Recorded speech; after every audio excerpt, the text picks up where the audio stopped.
pledge allegiance to the flag of the United States of America and to the republic for which it stands, one nation, under God, indivisible, with liberty and justice for all.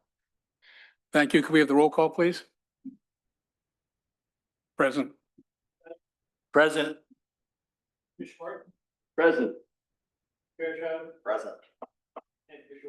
Present. Thank you. I'd like to announce that this meeting will be live streamed for those who wish to attend virtually. A recording of the meeting will also be available afterward for anyone who cannot join in real time.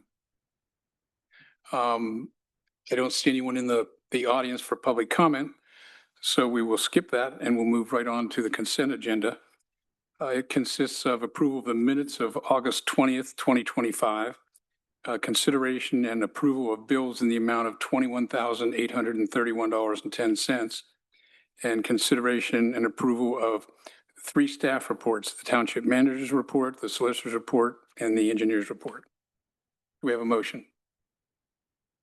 I move we accept the consent agenda. Is there a second? Second. Any discussion?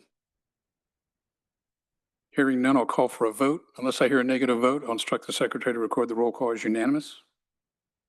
That would be unanimous. Under new business, I just want to make a comment for the public. The Stormwater Authority actually works on 4 different types of projects. Every year we have some projects that are planned repairs, and we've looked ahead and we plan for those. We have some new projects that we try and build in order to meet our requirements under state regulations to improve stormwater. We also have emergency repairs, which are things that we had no idea were going to happen, and they've just happened, and we need to address them. In many cases, they can't wait.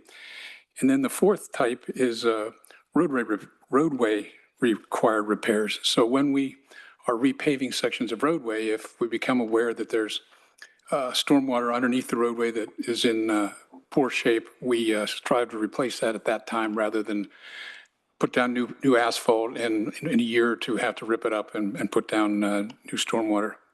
So this year we've kind of had a perfect storm. We've had a number of unplanned emergency repairs, and as we've done the roadways, we've actually expanded on some of the things. So we've gone through most of the funds for this year. So we're going to have to take a look at that during the budget process, where we go from here.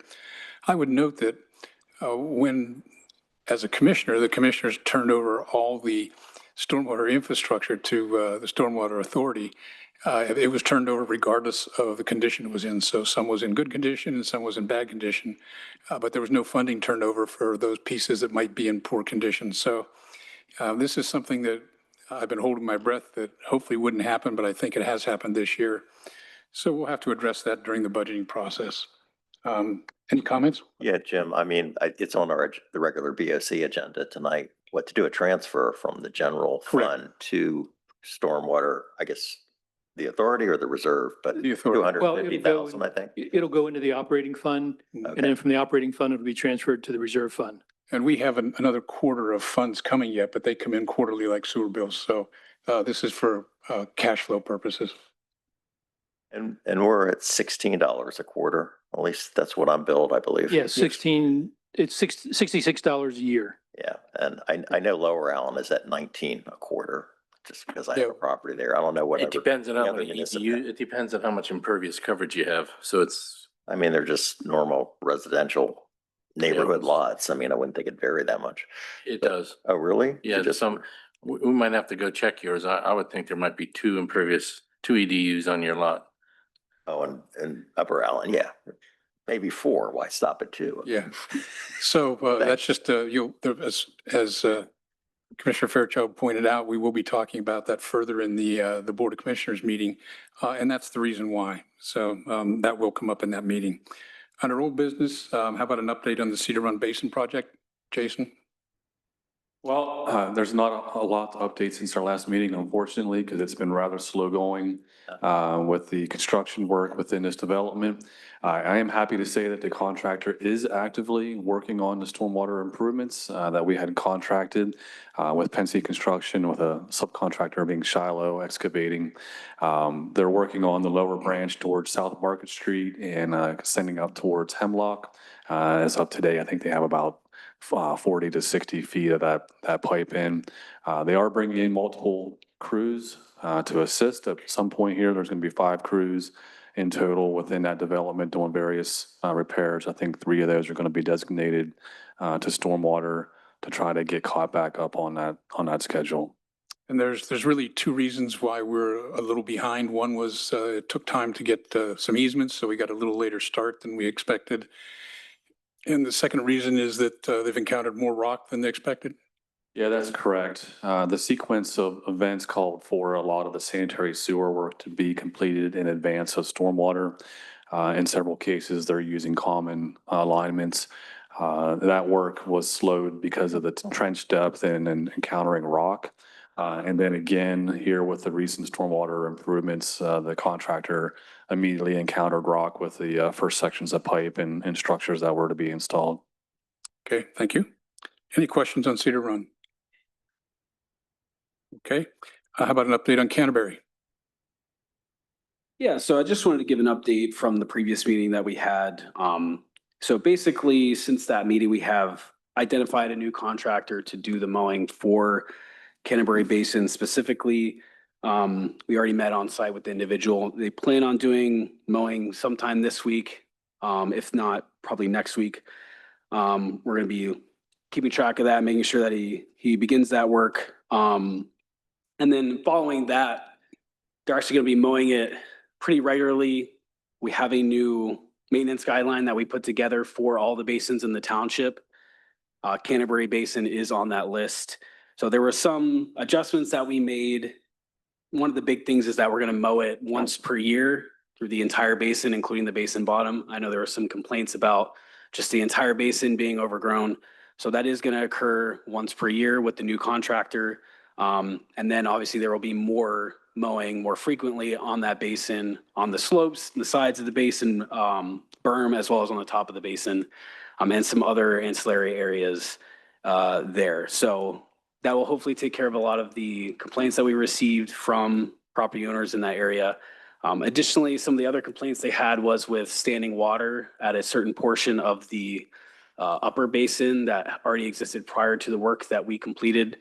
At that location, myself and individuals from the sewer department and our public works department went out and televised that underdrain system with a camera.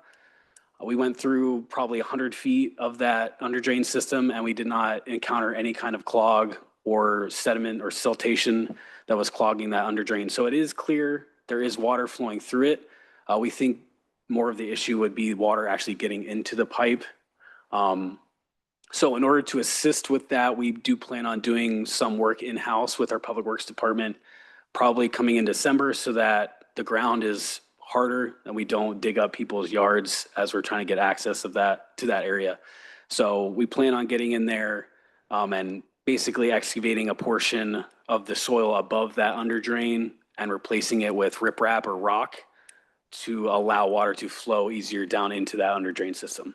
So hopefully that will eliminate the standing water issue. We'll obviously monitor it, make sure that that gets taken care of. If there continues to be issues there, we can do some additional work, maybe adding more under drains. But we'll assess that as it comes later on. And as we talked about in Stormwater Improvement Committee meeting, if we go back and look at the original plans to develop Canterbury, that area was designated as wetlands. It was a lowland wet. And I think, Jason, you've mentioned a couple of times you think there might be an underground spring there.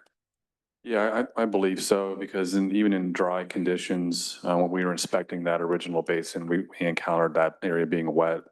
That's what inspired us to install the underdrain system as part of the larger stormwater or flood control facility that we put downstream of that.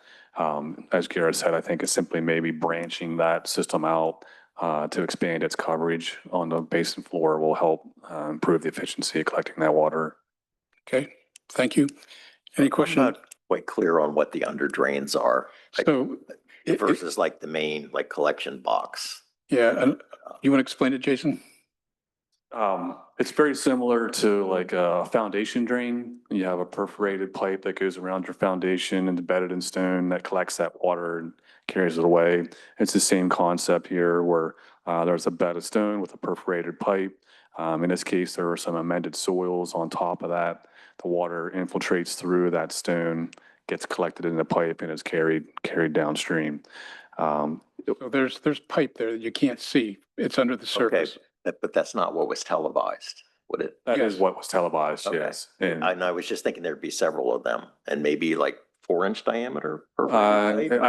It's definitely 4, if not 6. I think it's a 4-inch on that one. We ran it out, I think you're right, about 100 feet. But it probably could have had some branches on it.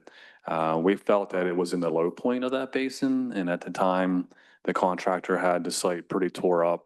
And then I think just as time has gone on, those conditions, that area maybe has settled out and is holding a little bit more water than it had during construction. Because I think that's what I saw at Generations Park and those new basins, the like 4-inch pipes sticking up Mhm. every now and then.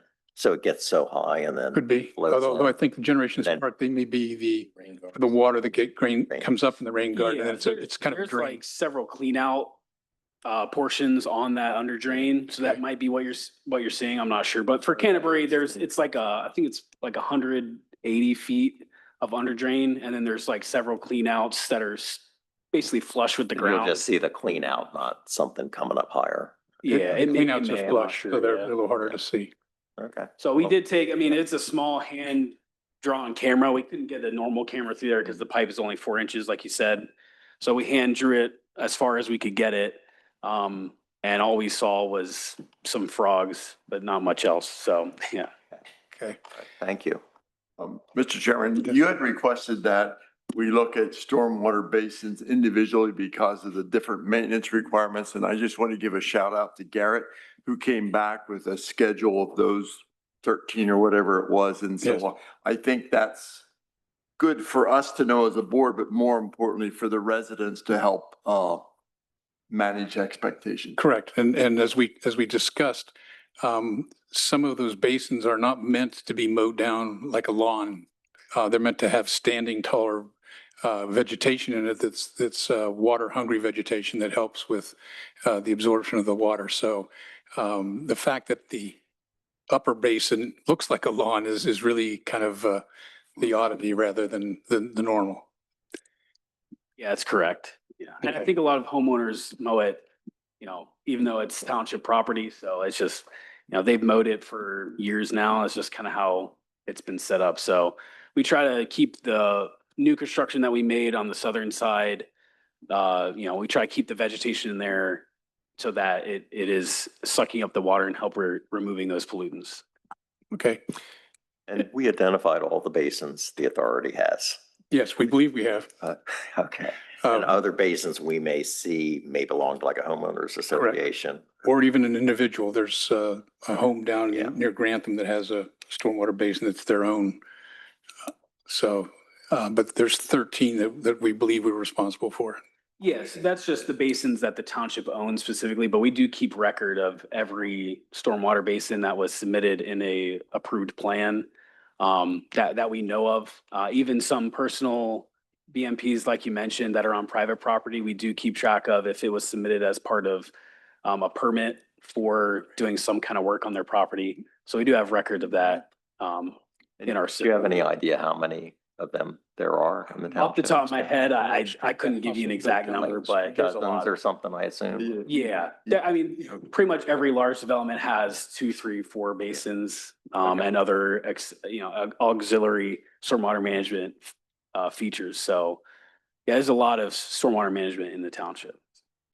And very good. One last thing I'd mention is we do have one of those emergency that popped up, and it's Lancelot Drive. And the initial estimates are it's going to be around $250,000. I went down. It's a huge pipe, and you can crawl through it if you're so inclined. And it's in very sad shape, and the road above even where the steel plate is not, the road above it is not real good. It looks like there may be some other weakening going on. So we may need to put more steel plates down there before we can get to it. Any other questions? Anything from the audience on stormwater? Got here just in time.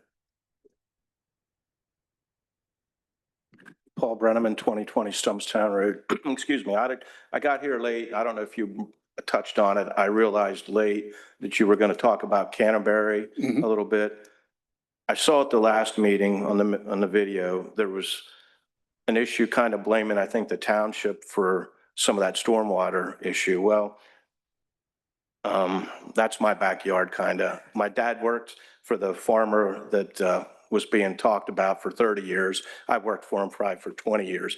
He caused a lot of that problem himself. He sold off that lot where those three houses are on, I don't know what the road is, okay?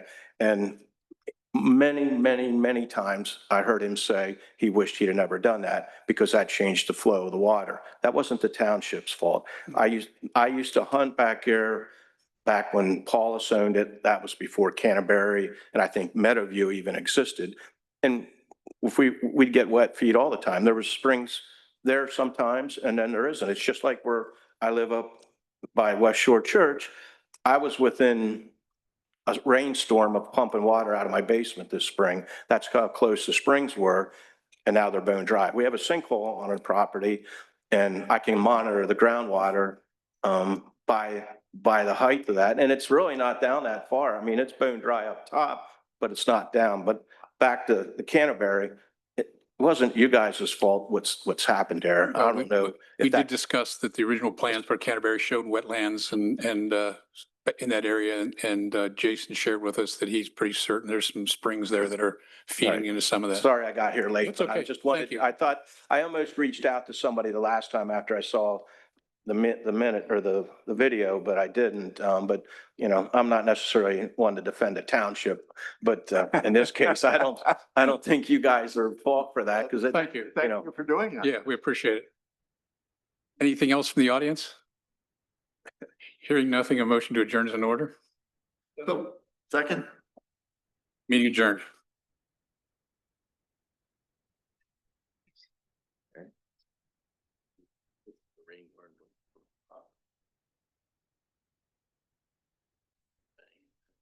Look down.